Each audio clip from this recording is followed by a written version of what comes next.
Gəlin, bugün keratin prosedurunu sizinlə addım-addım çəkib paylaşacağım. Proses boyunca keratinin bütün sirlərini öyrənəcəksiniz. Bu saçda 3 fərqli məhsul istifadə etdim. Ayrı-ayrılıqda sizə göstərirəm ki, niyə hər birini seçdiyimi daha aydın başa düşəsiniz. Birinci məhsul qara oksiplastikadır. Bu məhsul daha çox güclü və buruq olan saç hissəsində istifadə olunur və məqsəd həmin hissəni nəzarət altına almaqdır. İkinci məhsul eliksirin rozva rəngidir. Bu məhsul daha yumşaq təsirə malikdir və xüsusilə həssas və artıq düzləşmiş saç hissələrində istifadə üçün uyğundur. Üçüncü isə Philips'in botoksudur. Bu məhsulu eliksirlə qarışdıraraq istifadə edirəm ki, saç həm qidalanma alsın, həm də əlavə yüklənmədən hamar görünüş əldə etsin. İndi saçın ümumi vəziyyətinə baxırıq. Dip hissələr buruq və daha güclü, uclar isə əvvəlki prosedurlardan dolayı daha düz və həssasdır. Buna görə də hər hissəyə eyni məhsulu tətbiq etmək düzgün olmaz. Dip hissədə qara oksiplastika ilə işləyirəm. Burada məqsəd daha güclü və buruq olan hissəni nəzarətə almaqdır. Uclarda isə daha fərqli yanaşırıq. Çünki uclar artıq daha düz və həssasdır.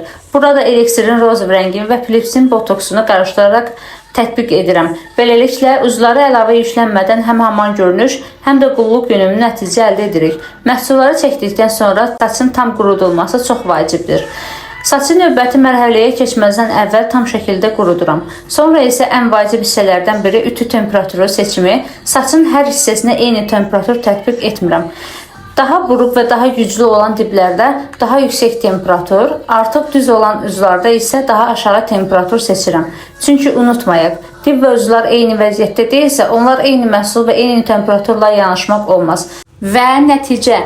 Saçın kökündən uclarına qədər bərabər, səliqəli və canlı bir düzləşmə əldə olunub.